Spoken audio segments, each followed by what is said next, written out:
Hello and welcome to Slapendipity Hobos of Happy Slappy Town. I am Eric, who you may call Eric, and with me is Devin, who you may call Gibby. And today we are brought to you by Air. Breathe it up. Breathe it up. The air today is super hot. I cannot express exactly how incredibly hot it is in my house, at my house, inside of my office right now. I am dying. You mean under the bridge? My house is under the bridge, Eric. It's a dollhouse. You know this. The wax is melting off of my little clay figures. I just gotta make sure. The little clay figures I have of me and you who sit in, like, one of us is in the office, one of us sleeps under the cupboard, I won't say who. They're melting in the hot summer heat. It's not even summer more, is it? It could be summer. Under the bridge, it's whenever and whatever we want it to be. Whenever and whatever. We'll be together. That's why the bridge is magic. You'll be there and I'll be near. And that's the deal we made, my dear. Is that a song lyric? That's a Shakira. Okay, I don't know Shakira. You know who I do know, though? Taylor Swift. I was gonna say Glorb. That's what we ended last episode on, saying that Eric would promise he would listen to some Glorb. No, I said I wouldn't promise. I said I wouldn't promise. He said he wouldn't promise, but guess what he did anyway, because he's just that cool of a guy. I listened to Trendsetter by Glorb. He listened to one of the Glorbs. It was fine. I would put it in the realm of Weird Al. Yeah, it's hard gangster pop and rap and all that fun stuff, but about SpongeBob and sung by SpongeBob, and that's what makes it good. It was sung by Squidward. Okay, the SpongeBob characters, the SpongeBob cast. No, I didn't. Again, I only listened to Trendsetter, so Squidward sings the whole song. He's just hard to understand, and the music was kind of eh. I don't really listen to rap like that. Me neither, but personal taste. See, that was more entertaining to me than Trendsetter. You going blah blah blah bop? Yeah. Bee boo boo boo bop. Bee boo bop. So okay, so what letter grade would you give Glorb music? Based off of Trendsetter, like a C minus D plus. Okay, so you'd give it under the C. Got it. I set you up and you hit that right out of the park. I hate it here. Okay. So before we get going on the rest of this episode, I gotta point something out, Eric. Okay. I will like to point out. I'm so sorry. It's fine. Glorb does. I will, and I'll keep doing it. Lyrically, it was like if he came up with all those lyrics himself, like that is, maybe he'll stay at a C minus instead of a D plus, because some of it was pretty creative. It's fire, Eric, which is amazing because it's somehow underwater. It's underwater. Wow. It's like he watched the episode of SpongeBob where they said that. I don't know if he ever watched SpongeBob, but yeah, okay, so today, this episode is episode 10. Yay! So not only, oh my god, double digits, that's so cool, but there's also another thing. If you flip the 0 and the 1, we're back at episode 1. If you flip the 0 and the 1, we're back at episode 1, which is a great way of putting it, but not necessarily... Actually, no, you know what? This is a great way of putting it. That's kind of exactly what I was going for. So one of the names is one of my biggest influences that I bring up on this podcast a lot is the YouTuber Any Austin, who not only has a successful YouTube channel, but also used to have a podcast that went for like literally years. It was amazing, and then he deleted it all. It's whatever. I think I have it backed up on a hard drive unless that hard drive failed. Anyway, one of his like mantras, one of his stances is that when you start a new series, the first 10 episodes don't count. Like, you're still finding your footing. You don't know what you're doing yet. There's going to be some experiments. You haven't settled into your groove yet. Sure.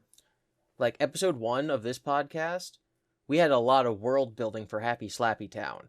A lot of characters, Now we a lot don't of world this. build it at all. And now we haven't done that until this episode, where we talked about how our bridge we live under is magical and can be any when we want.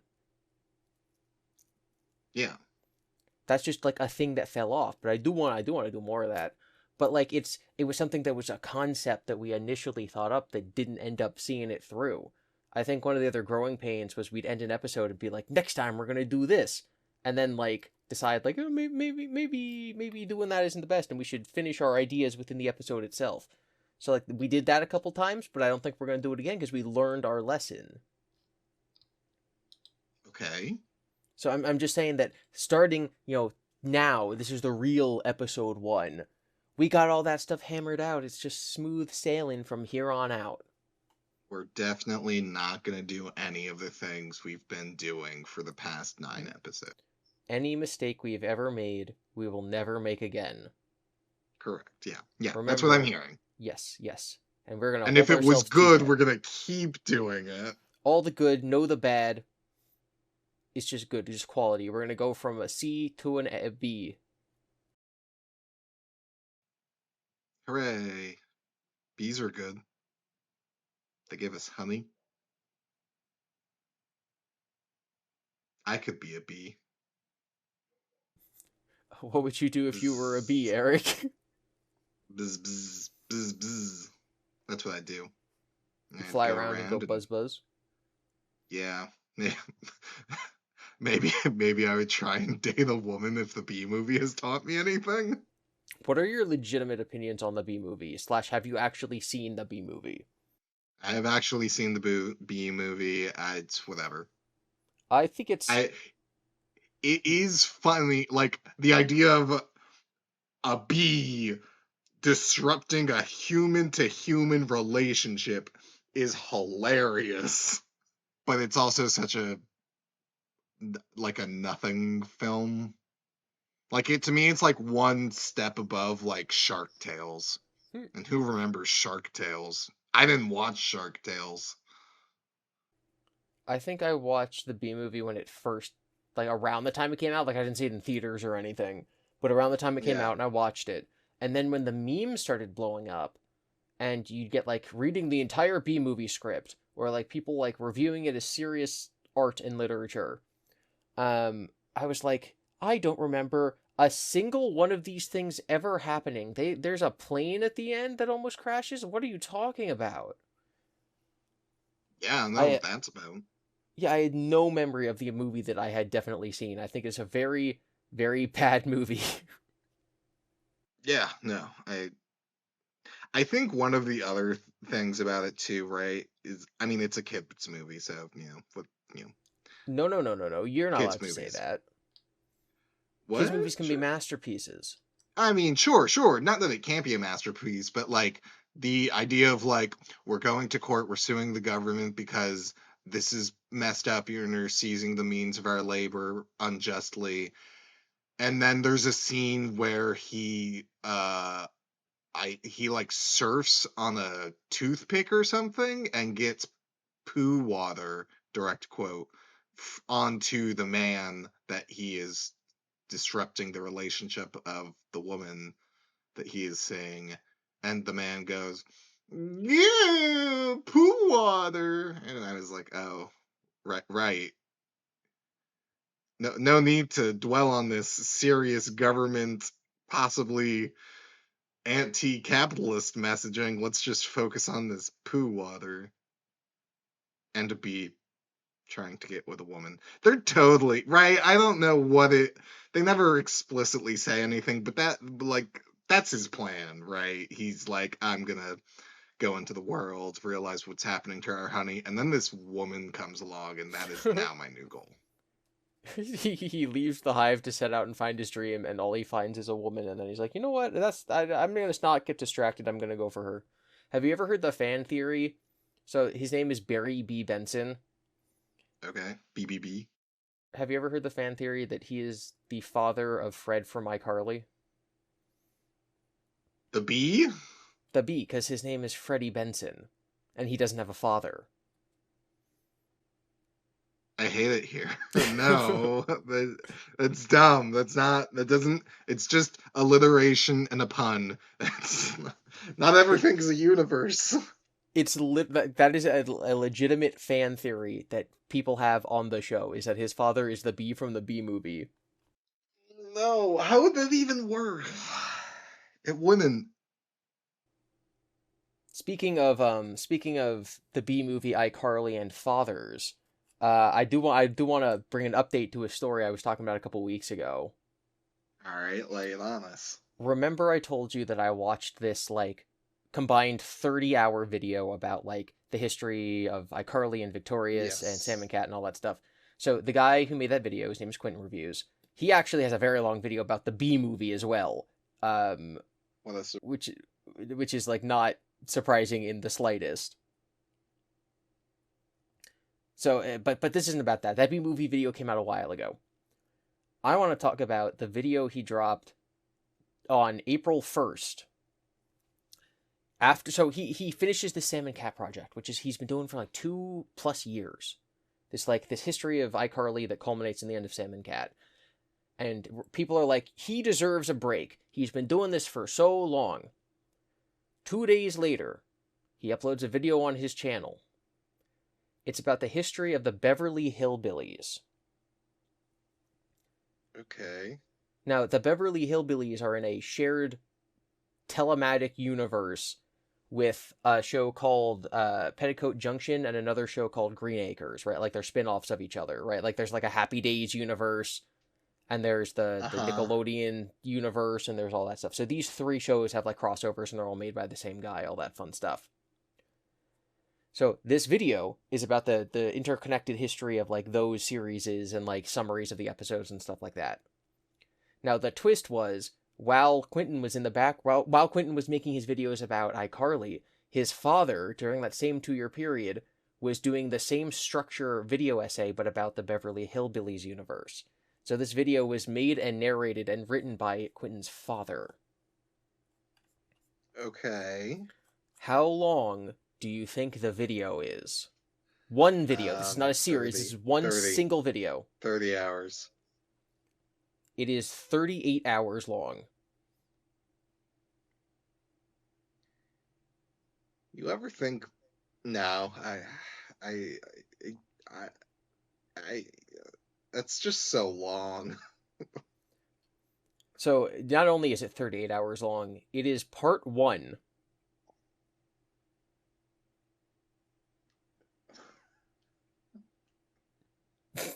You just went silent.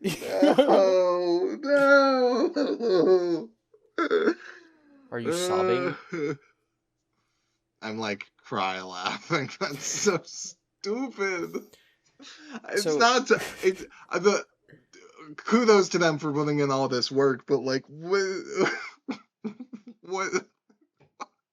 How do you consume a media that is 38 hours and is also part 1?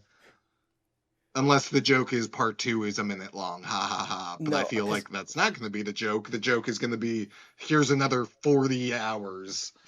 So I didn't finish the video. So at the end, he might, like, I don't know how far he got. I think he was only about halfway through Beverly Hillbillies and Petticoat Junction. So like there should theoretically be another 40 hours of content.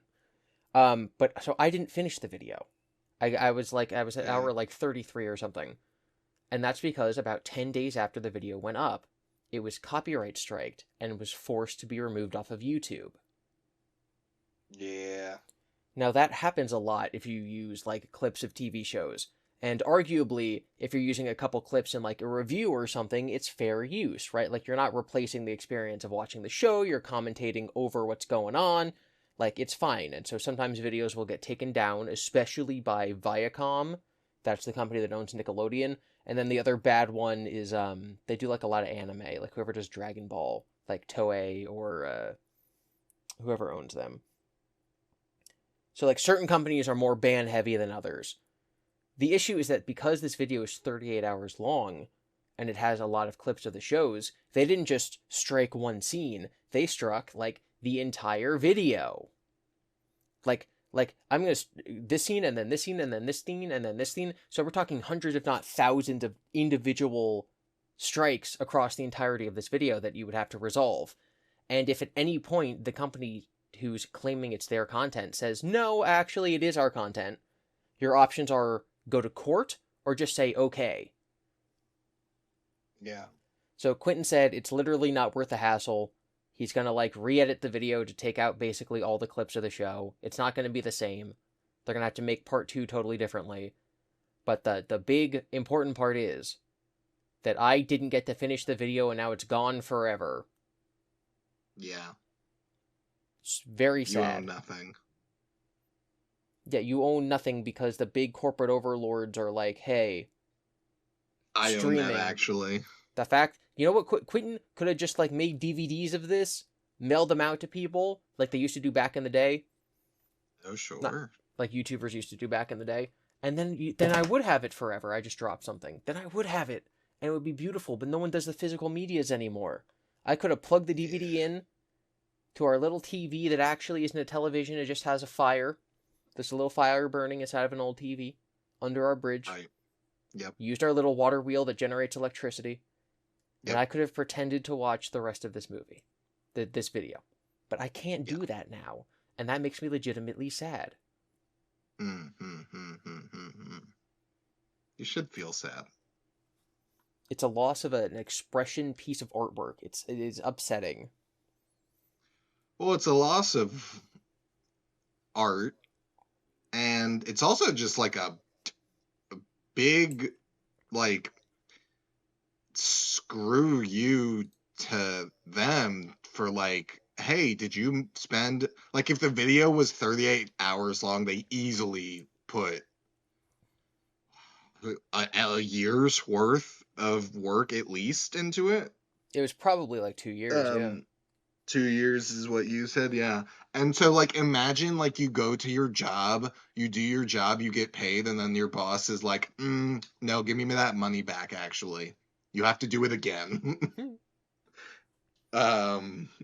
Like, there's no world, and, like, that would never hold up in anything. And I was thinking about, the other day, actually, how, you know, like, Nintendo's taking the 3DS shop down and the Wii shop down because they're trying to save money, I guess, and they're just shutting down the servers. And so now you can't get, you know, any of their games in the future if they were like exclusively digital, which, you know, quite a bit of them were, because that's when we really started to like go into the digital market space. And then I was thinking of like, you know, I played a little video game called Cassette Beasts. It came out last year. It's a really fun take on like a monster collector game. And I was like, this is a good game, and I like it, and I want it, and I've played it, and I've beaten it, but I want it physically, because what happens inevitably if like the server shuts down or the company goes out of business? Like, then I just can't play the game anymore reliably. You know, I'll still have it on my file drive, hopefully. But like, we're all just kind of waiting until the great servers shut down, and then, hey, do you have a Steam library of 50, 200, 1,000 games? No, you don't. Not anymore. But then, like, the cost of making physical things, right, for this, you know, using Cassette Beasts as an example, they're just a little indie studio. They probably don't have the resources to like physically make the game for the Switch, PS5, Xbox. They are releasing a phone port, so that's exciting. But you know, well, we own so little in our lives, and the idea that like also a company can just be like, no, that's ours, and you don't have the power that we do because money equals power, so go die, I guess. And this is just in the video games aspect. Imagine the rest of the world. I agree. Private property rights are extremely important. Okay, so we're going to talk about what I've been doing. Property. The bridge is public property. The bridge is public property, and we would have nowhere to live if it wasn't for this little bridge. So I do think that we should thank the good people of Happy Slappy Town, because if they didn't need to cross this river to go to their jobs, then they wouldn't have built it. And now we're allowed to live here, and it's wonderful. So you got a thing you want to talk about? I have a thing I want to talk about. Okay. It's the biggest thing since last episode that I've been doing. And you know what this is about, don't you? I have an inkling. You have an inkling. I don't have an inkling ever since they shut down the Splatoon servers. Anyway, so since last Wednesday, I have been going on what I am calling, and what a lot of people call, a dopamine detox. Wow, detox makes that sound scary, except not really. But kind of. What's the dopamine detox? It is extremely scary, actually. So the idea, and I came up with this a couple months ago, was that once I finished playing Zelda Tears of the Kingdom, I would do a dopamine detox for 1 week. Now that ended up being last Tuesday. So since last Tuesday, so starting Wednesday morning, I have not watched television, watched a movie, watched YouTube, listened to music, listened to podcasts, listened to audiobooks, read a book, gone on social media. I think that was all the rules. I think. Minimized sugar intake. So basically, the goal, the purpose, the point was I can't do. I don't know if I said play video games, but no video games. I can't do things that hijack your dopamine center and give you pleasure when technically you're not doing anything productive, right? Like your dopamine is supposed to be released in your brain when you do things that aid in your survival, right? So if you eat really, really high caloric, carbohydrate foods that are going to give you a lot of energy, you get dopamine. When you're with your friends and family and you're in somewhere safe, you get dopamine. When you're in a familiar place, you get dopamine. Exercising. When you're with your significant other and you're doing certain activities with your significant other, you get dopamine. When you're exercising, you get dopamine. It's supposed to reward you for accomplishing things and being in a good state in life. The problem is that this part of your brain is also done by things that are like those things, but aren't actually those things. So beating a level in a video game, being emotionally gratified by watching a story unfold, a fictional story unfold on television. People are like, oh my god, the people in the office are like my friends. Well, yeah, and so you get dopamine when you're with them watching their show. If you're doing certain activities with your partner, but you don't have a partner, and the partner is some person on the internet that you're looking at, that also it will release the similar feeling. I'm sorry, keep going. So that was just the funniest way to describe that. My PG description of pornography. Yeah, Cornography, sir. So or PG. Corn. So by doing these things, you're basically telling your brain that you're being successful when you're not actually accomplishing anything. Sure. So by cutting all of this stuff out of my life, and one of the worst things you could possibly do, one of the worst ones is marijuana and cocaine. Literally, those just directly highlight that area of your brain and just release a lot of those chemicals at once. For keeping the dopamine part of your brain, only releasing stuff when you're actually accomplishing something, the worst you could do is those two drugs. Well, similar drugs to those. You're pretty straight edge. You haven't done cocaine since you were a baby, so. Yes, so part of my detox, I did not exactly have to, it was not difficult for me to not look at pornography, smoke marijuana, do cocaine, stop drinking alcohol, etc., because I did not do those things to begin with. So my focus was on the video games and the YouTube. I calculated that I spent roughly 8 hours a day on YouTube by looking at my the tracking on my phone that tells me how long I use an app for. I was using YouTube for 8 hours a day on my phone, which does not count how long I use it on my computer. So like 8 hours of my day was sleeping, 8 hours of my day is YouTube, 8 hours of my day is life. That's a long time. So that's a rough one.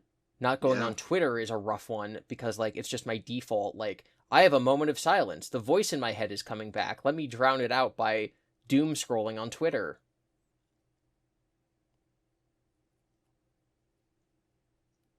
I mean, this is, you know. Therapy could definitely help. I think that that's like a big takeaway in general. But for the last like almost 10 years since I was like a freshman in college, my life, like I just have things in my ear all of the time. Like whenever it is physically possible, whether it's music or a podcast or an audiobook or a YouTube video that I'm listening to like it's a podcast, I'm just constantly listening to things because it drowns out the bad voice. And I don't want the bad voice. So by doing this, it forced me to like sit with myself, right? Like I'm driving to work. I have a commute, like a 20-minute commute, let's say. And there's nothing but my own thoughts. And that is something I haven't done in 10 plus years. And even before that, obviously, I would usually have music on because like, why wouldn't you?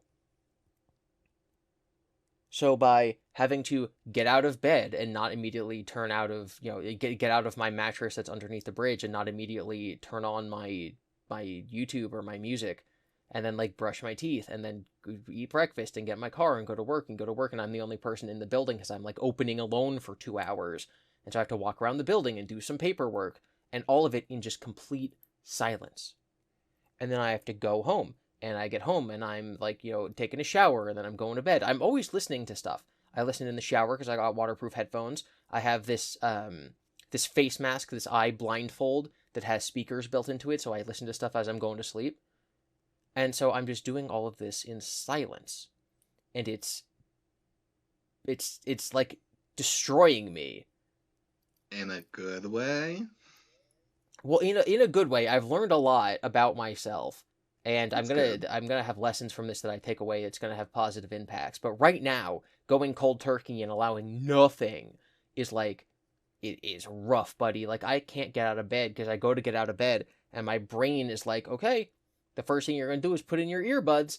And since I can't do that, I just stay in bed.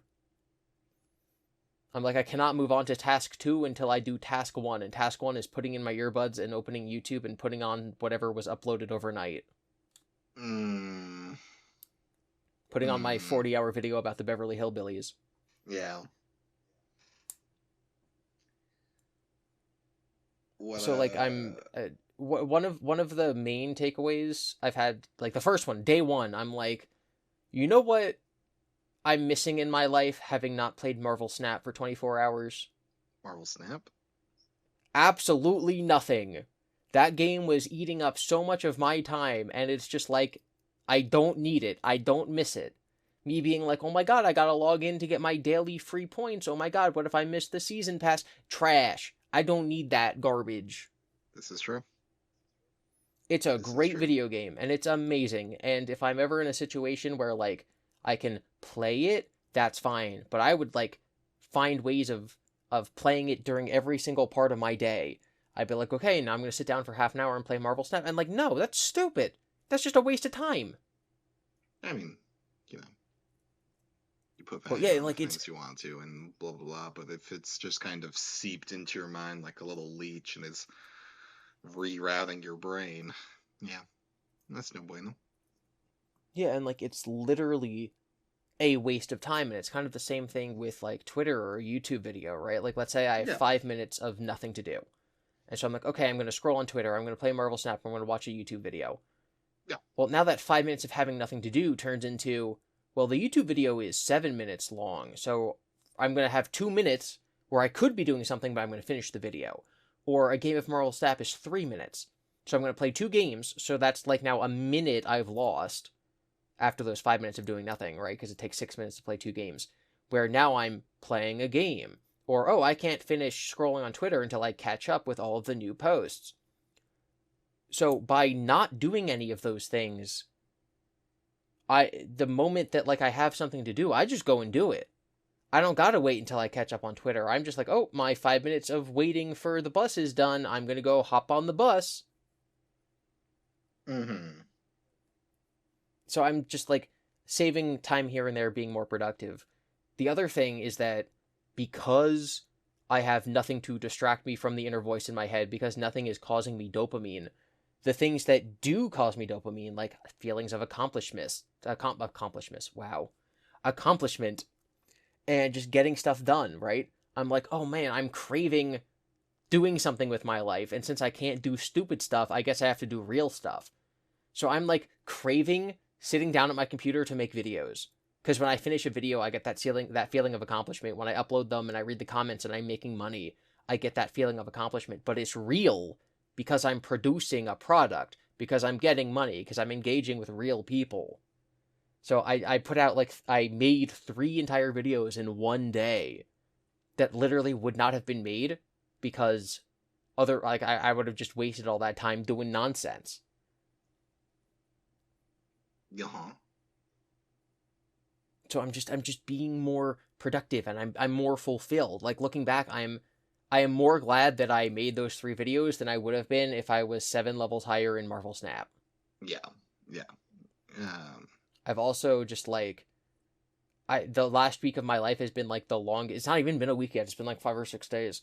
The last week has been just like the longest week ever, and it's because I'm not just filling my downtime with disassociating, and it's because I'm like getting good nights of sleep, and I wake up and I feel rested in the morning, and I'm like, can I literally slow down time by just being in my own head and not constantly assaulting all of my senses with unnecessary stories, quote unquote, whether it's like a fictional TV show or whether it's like I'm delving into the story of this YouTube video where someone's like, I have uncovered the secret conspiracy behind Mario 64, right? Like by not watching that stuff, I'm living my own life 24/7. And so things just going by slower. yes. It's crazy. Yeah. Uh, Time is a construct, and when you have products that are designed to be, 23 minutes, half an hour, 15 minutes, and then you like watch one or two, and then you're like, yeah, I have, you know, fulfilled my curiosity or whatever. Like, I wanted to watch this episode of the show, or I watched the interesting video on whatever topic. And then you're like, that's 15, however many minutes, and you're like, yeah. And then another show plays, or you get a recommended and you click on it. And then, yeah, 6 hours have gone by, and whoops. Yeah, and just like that 6 hours being replaced by like making something is just, like it just feels so much better. And I like my main takeaway from the whole thing, besides being like, you know what, I will wake up earlier and I will stop playing Marvel Snap and I will, try to reward myself with making YouTube content and writing my book as opposed to rewarding myself with watching a movie. I genuinely feel like I'm now closer to like fulfilling my dreams than I have been before because I'm like, I can actually do this. Mm, mm, mm, mm. That's interesting. Yeah, yeah. I mean, to share my own experiences so we can compare notes and stuff. I also have like 3 games downloaded on my phone, but I have never really been interested in them. Like, I like if we're together and we're like, hey, let's play Marvel Snap because we're at a party and we don't want to talk to anyone. Like, then I'll play Marvel Snap or like what have you. And I think maybe part of the reason for that is like back when Kingdom Hearts Union X was a mobile game that I routinely played and spent too much money on. Yeah, Uh, you mean Cucks, right? yeah, and Cucks. Yeah. yeah, Great game. yep. And I did that in like, I don't know, freshman-ish year of college or whatever. And then at a certain point, I was like, wow, I am not only playing this a lot, but also spending a lot of money on it. I should stop. And I did. And I still have it on my phone because, gosh darn it, I have the money that I spent on it. Although I don't know if I do actually, because I've switched phones since then. So I don't even know if I have. I just have it installed as like a reminder. Mm-hmm. um, but I don't play phone games really, and if I do, it's like choosing to play it as a game. If I need to kill 5 minutes, I'll go on like Twitter or Tumblr, and then when those 5 minutes are up, uh, I am very selective about who I follow on social medias. I try not to follow more than like 30 people. And then by the time I like catch up on the Twitter or the Tumblr, 5 minutes have passed because there's so few people that are routinely posting every day that I follow. And the ones that do only take up so much time. Yeah, that's totally fair.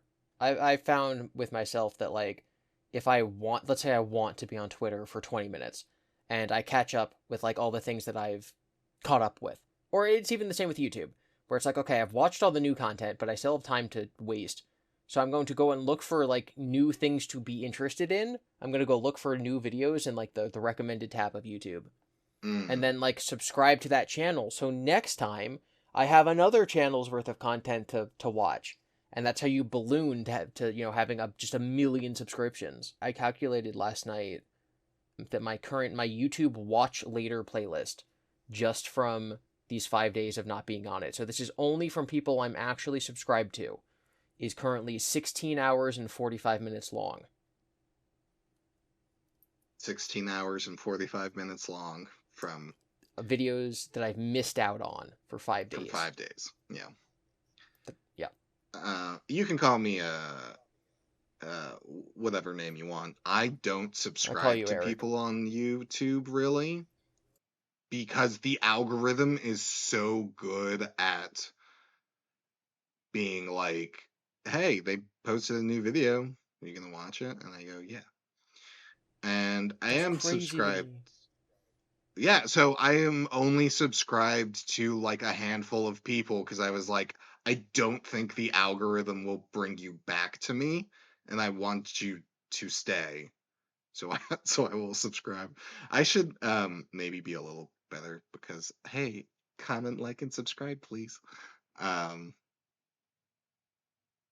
yeah. I try not to have as much of a reason to be on my phone.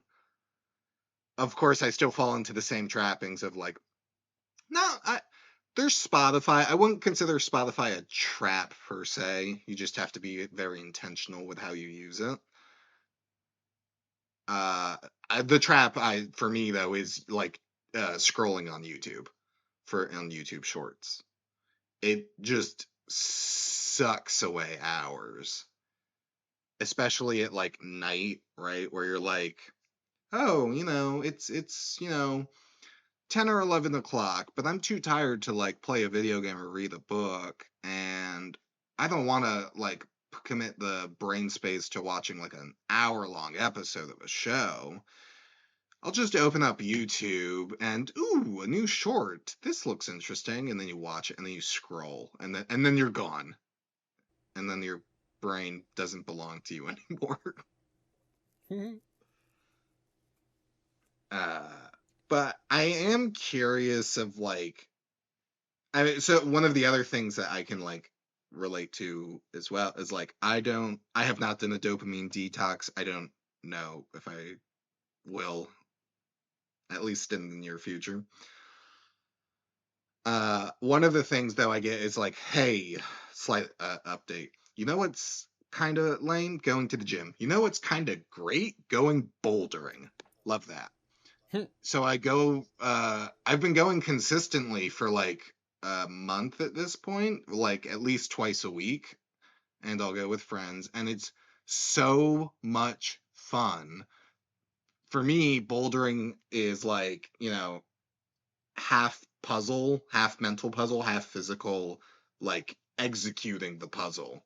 And my body is just so sore afterwards. And I'm like, yes, this is good. This is what I want. Is Uh, bouldering indoor rock climbing? I don't know what yes. bouldering is. Bouldering is Oh. indoor rock climbing, but you don't go as high, so you're not secured to anything. Oh. But you don't typically go up higher than like 15, 20 feet. So That's still pretty far to fall.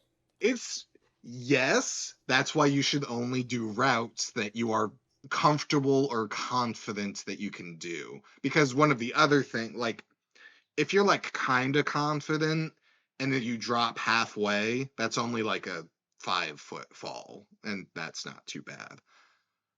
But if you are like just reckless and you're like, no, I'm gonna do it, and then you get all the way to the top and burn yourself out, or you don't know how to get down, then yeah, that's it's pretty scary. Also, with How someone with did a you get fear of heights.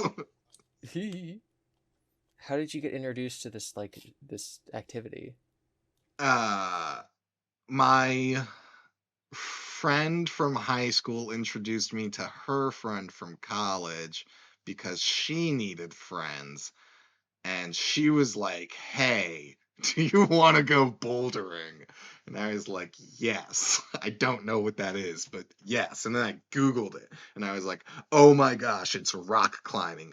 Rock climbing always sounded cool. I just didn't know I could do it, I guess. You're just like, oh yeah, that is an activity I could participate in at my own free will at any time because I am an adult with money.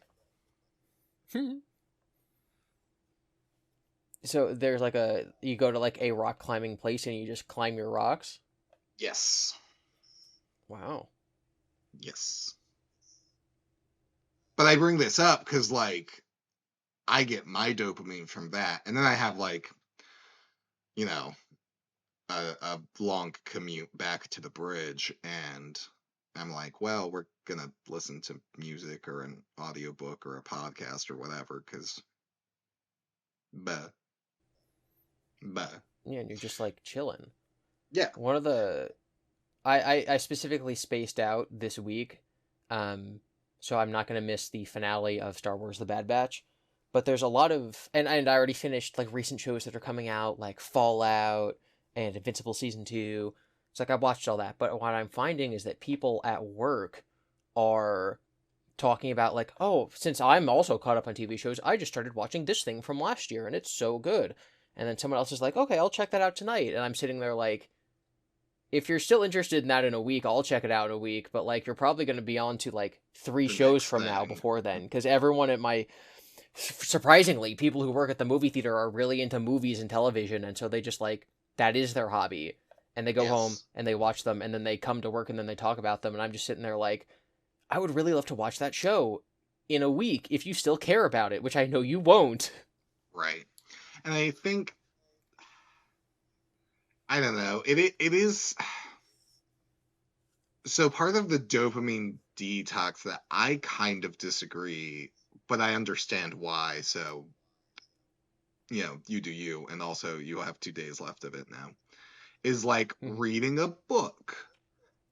And I think really it's like reading a book because that is so much of a commitment to that. Like you have to sit down, read for an hour or so just to get like, 50 pages in, or however long it takes you, I don't know.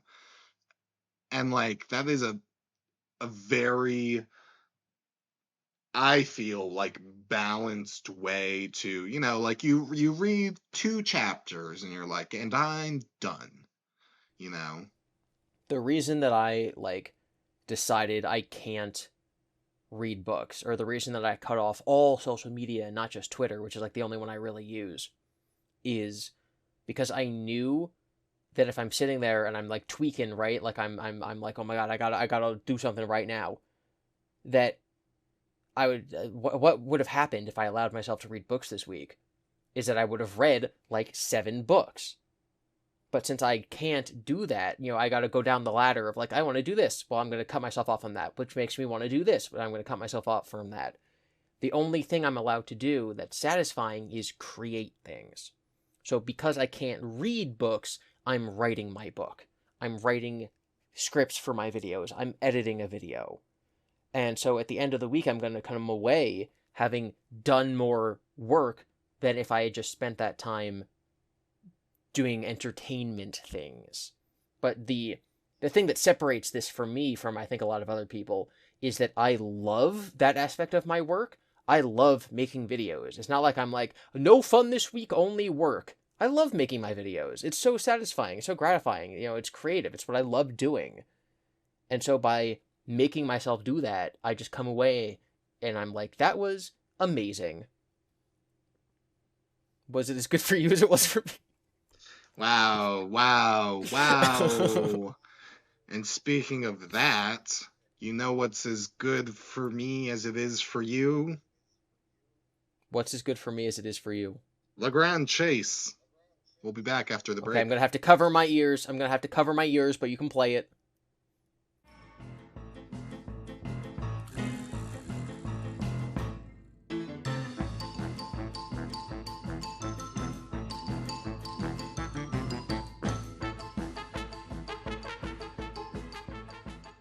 Thank you, break listeners. I hope you enjoy LeGrand Chase, or at this point, you've just listened to it so much you kind of develop like a Stockholm-esque syndrome with it because it's all we play. Because we love it, so you'll love it. You have anything like that, Devin? Things that are like Stockholm syndrome, where I only love it because other people tell me to. Yeah, or you were just submitted to it so much that you were like, I have to love this now. I Taylor might put Swift, Star I Wars. might no, I love those things independently of the fact that they're also extremely popular. I think I said this on an earlier episode, and I say it a lot. Like, I'm just the most basic person in the world. Favorite movie? Star Wars. Favorite, like, franchises in general? Like Pokemon, the biggest thing in the world. Favorite video game series? Zelda, the most highly critically acclaimed series in the world. Favorite singer? Taylor Swift, the biggest singer in the world. Like, my If you tastes are drank just like everyone. if you drank coffee, you would drink nothing but pumpkin spice latte, which is fine. Dude, I like pumpkin spice. Like I'm a basic white girl. Well, at least you know this. So one thing I do want to ask you about is last week, I believe on Monday, because we had to record the podcast on Sunday instead of Monday, you had Don't a little don't don't adventure. pull the curtains. Don't pull back the curtain and reveal our secrets. Yeah, we record every day at the same time consistently all the time. You went on a little adventure. I I did. want to hear about your little adventure. I ventured off from our little bridge to go to another little bridge. What was Uh, at that bridge? the city, except not really. I didn't go into the city. Why would you do that? I went to the edge of Jersey, where there are some marketplaces themed in certain ways, ethnicities perhaps. I went to a Japanese marketplace, and it's you've never been there, which is shameful on my part. It's kind of like a strip mall slash mall.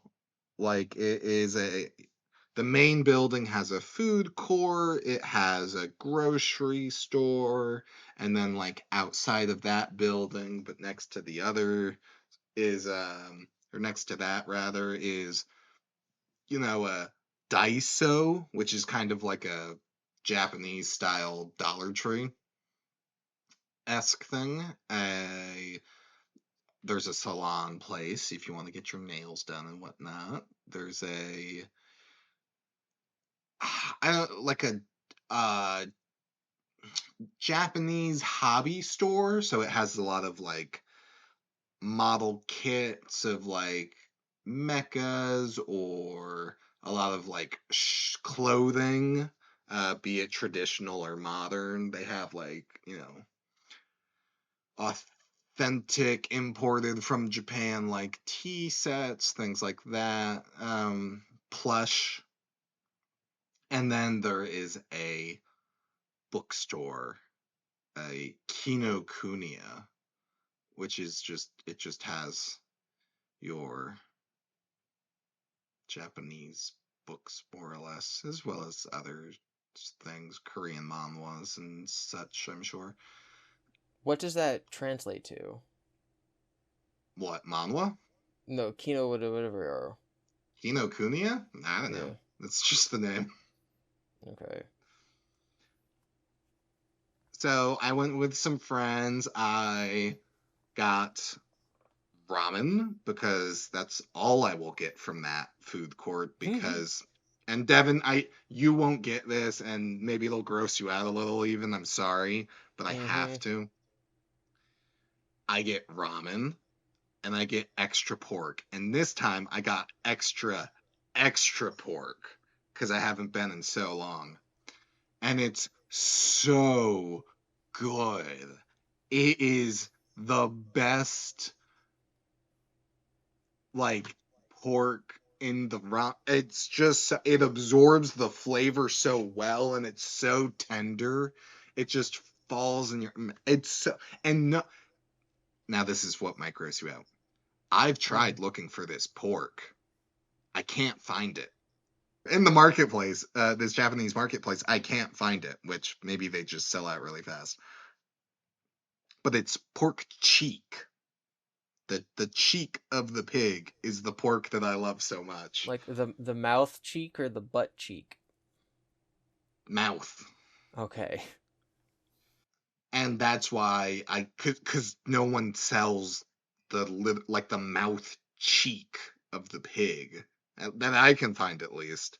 And it's turns out is one of the best cuts from the pig. I'll take your word for it. It's so good.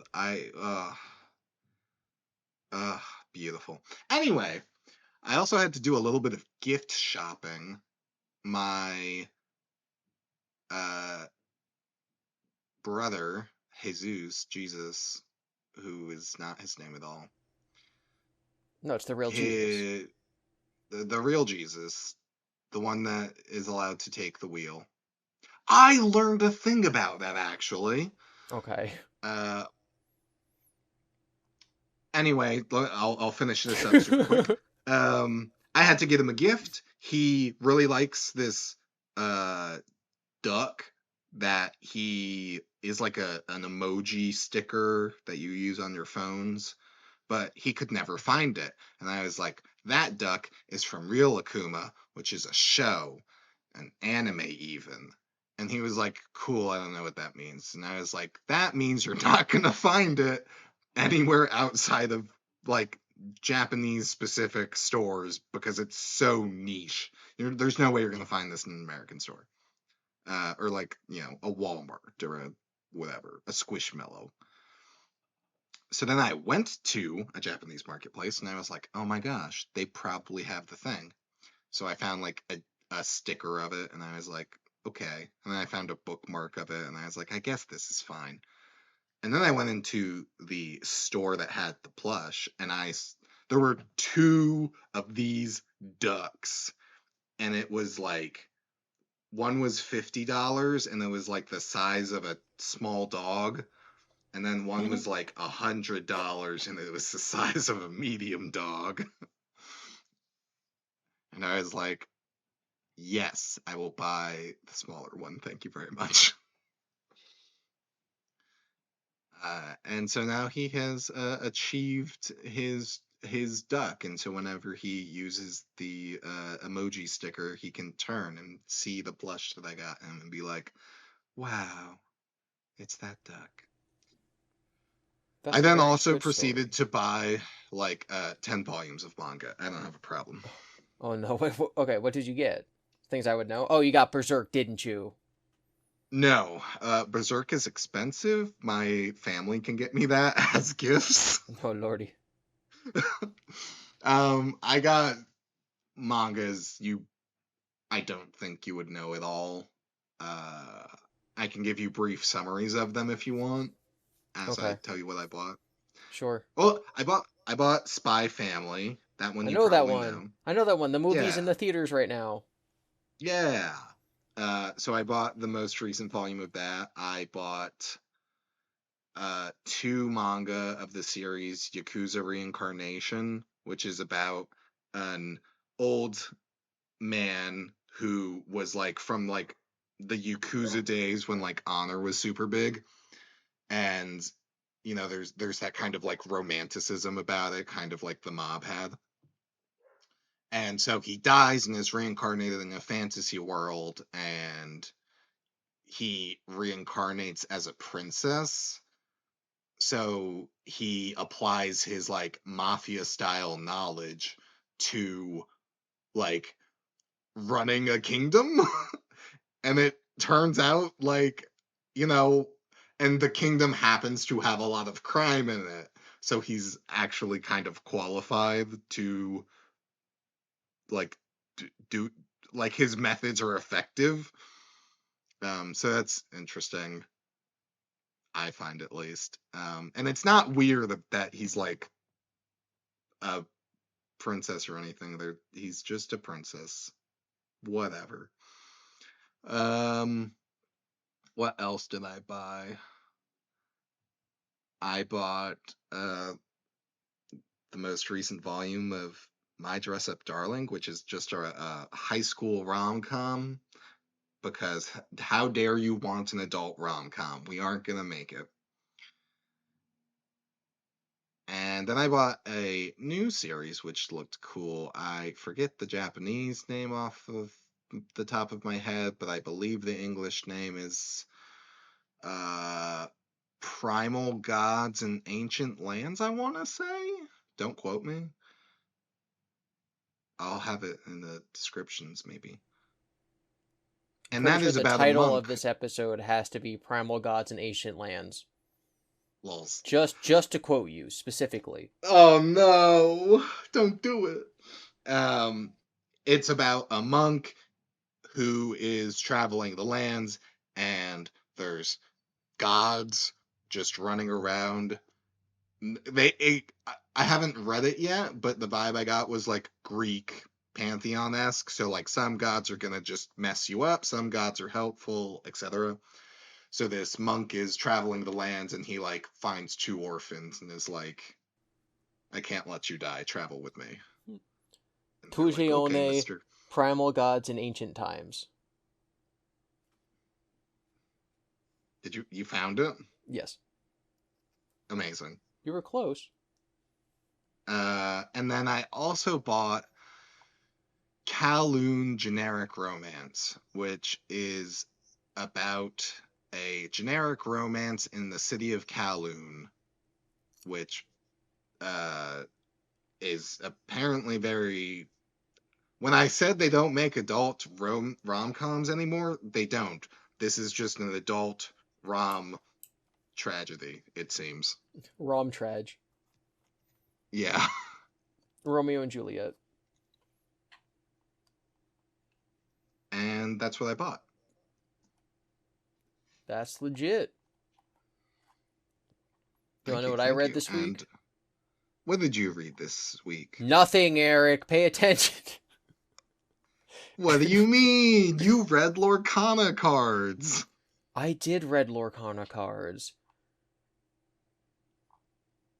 But that's neither here nor there.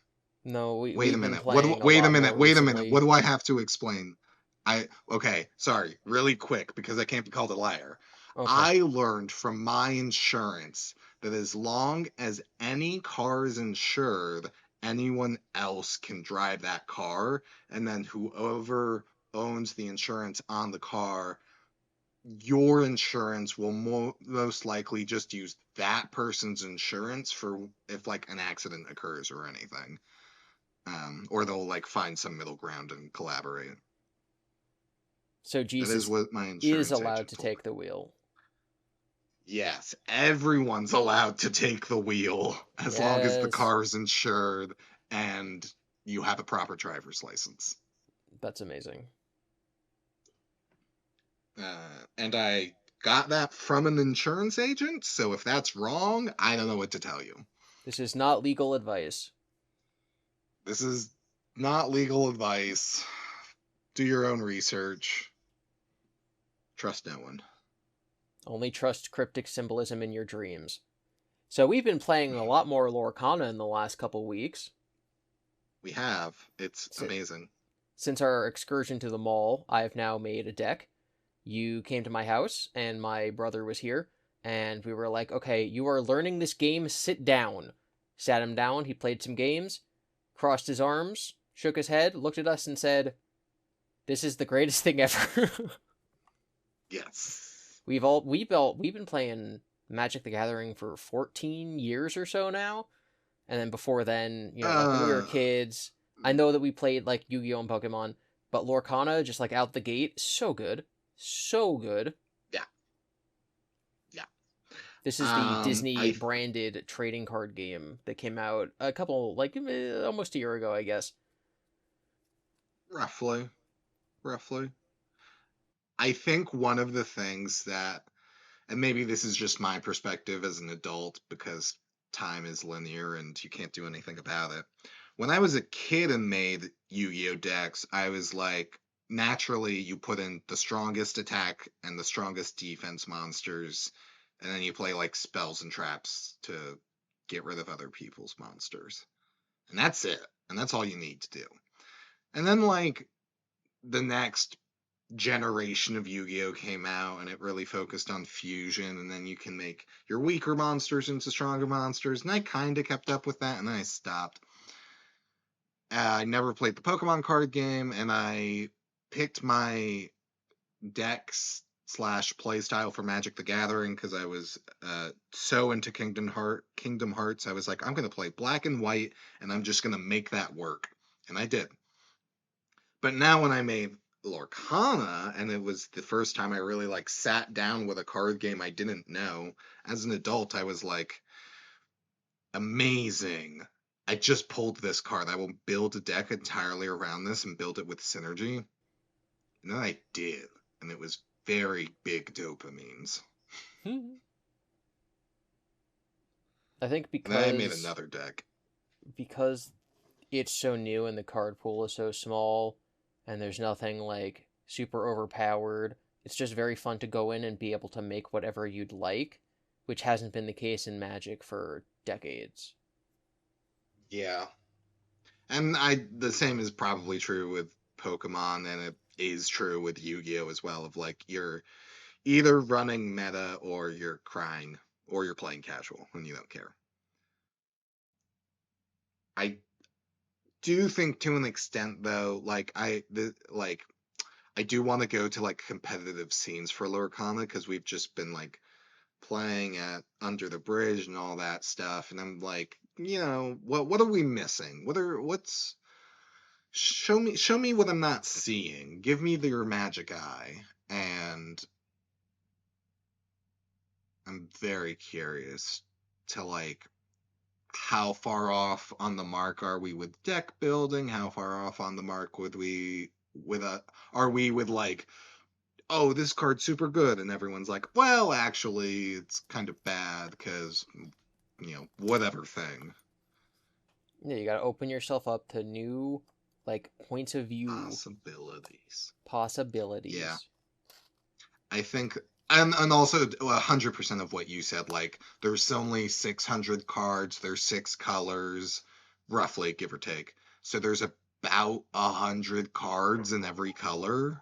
Your deck can only be a maximum of 2 colors. So you just, it's very easy to like look through all the cards, be like, yes, this, that.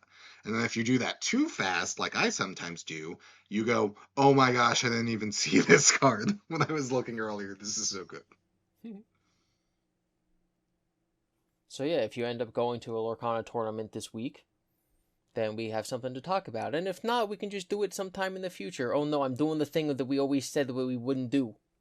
Oh no. I'm promising something in the future. You know what, Eric? Don't do anything with your life between now and next Monday, okay? That's your promise. Do absolutely nothing.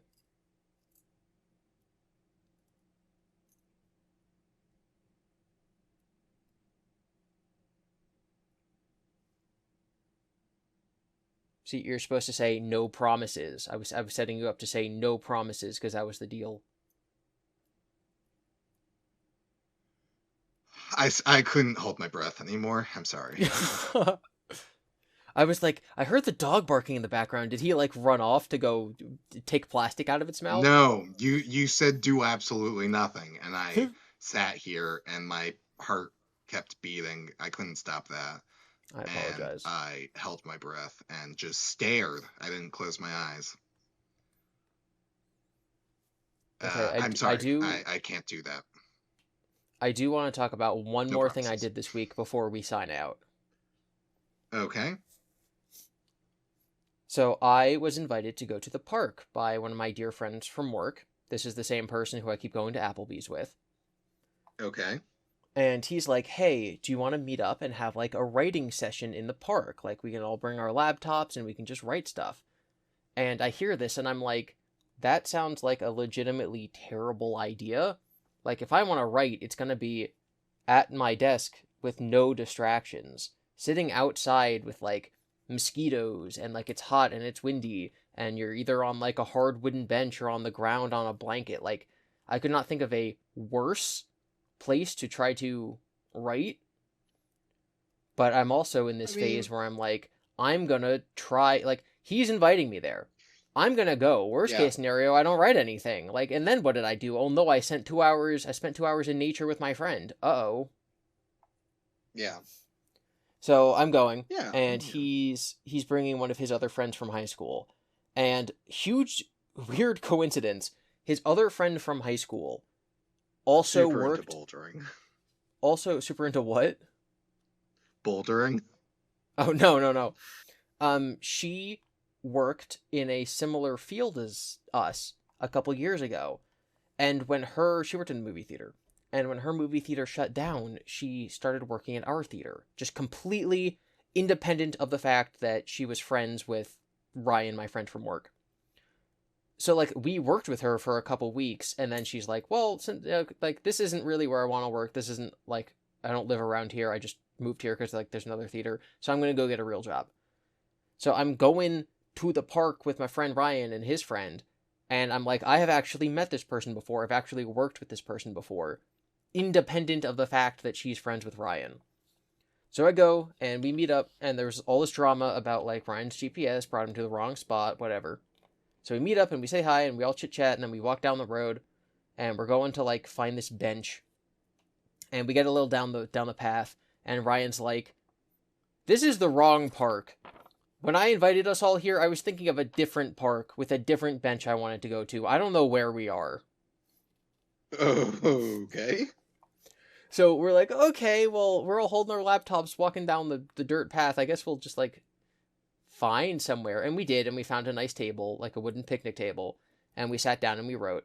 And it was quite fun, and I wrote a lot. I wrote like probably a page and a half of a script I'm writing for my horror channel.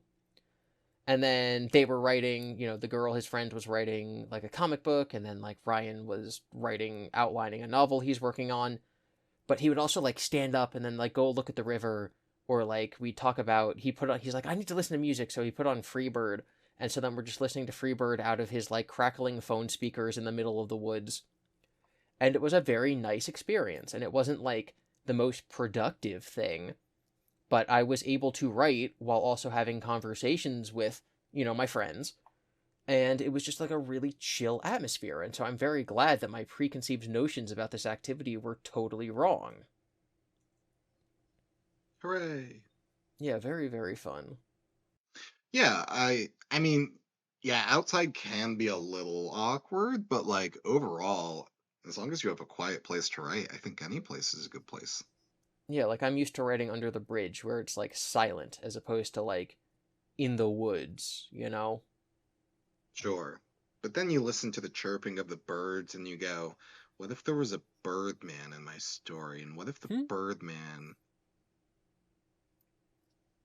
you know, What if standard the things. Birdman, you know? Yeah. Well, guys, if you're Dot, dot, watching dot, this dot, on dot. YouTube, you can tell us in the comment section below what that bird doing. Birdman.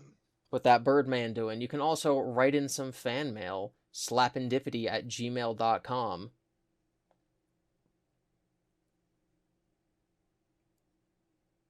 And if you're not on YouTube, you can still do that. You can You still write into totally should. Slapendipity. So, because this is episode 10, we weren't planning on launching until after we recorded this.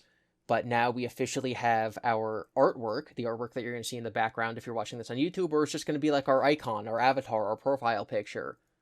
And we commissioned an amazing artist on Twitter. Her name is Mel the Honeybee. So if you're looking for Woo! some artwork done, you can go check out her Twitter page. Again, at Mel, that's one L, M-E-L, Mel the Honeybee. That should also be in the show notes somewhere. But I'm very happy with how the artwork turned out. Big 2 thumbs up. Big recommends. Support your local artists. So technically, like, this is the last episode that we're going to record before some of the episodes go live. Like, I think we're going to launch with 4 of them on the same day when the channel goes up. So this is our last time to talk. Well, there will be absolutely no mailbag, no comments, no Why? feedback. Devin, I told you earlier, don't pull back the curtain. You're ripping the curtain down. I think when they listen to episodes and they're like, and we're like, so today was Easter, they're going to be like, what? It's because time doesn't exist under the Well, bridge. It's fine.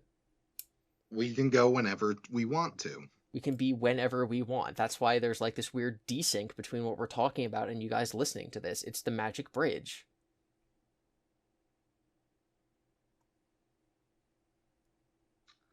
Does that make us the trolls? You can't just go The, around the calling hobos trolls that live trolls, Eric. under. We're the hobos. There are no trolls. This is a troll-free bridge. The Yakuza came out and cleared them years ago. Oh, okay, good. That was Well, back during that was back during ancient times when there were gods. primal gods. Primal gods in ancient lands. The name of this Yeah. episode. Uh, Hmm? Gotta commit to a bit, unless it's harmful.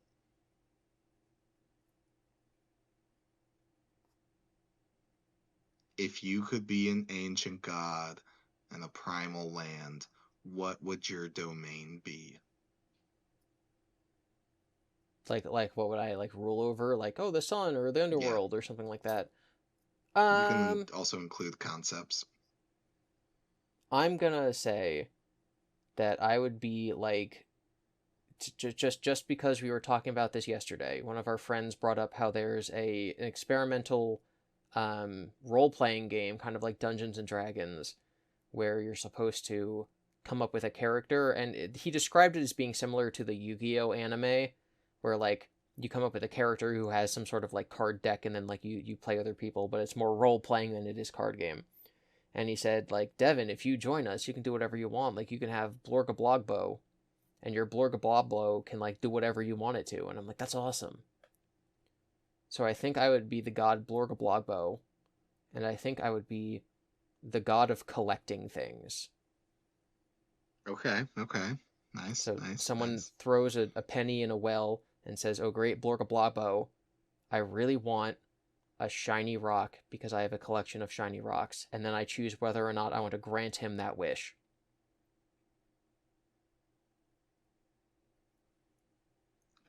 That's beautiful. It is, isn't it? Yeah. Yeah.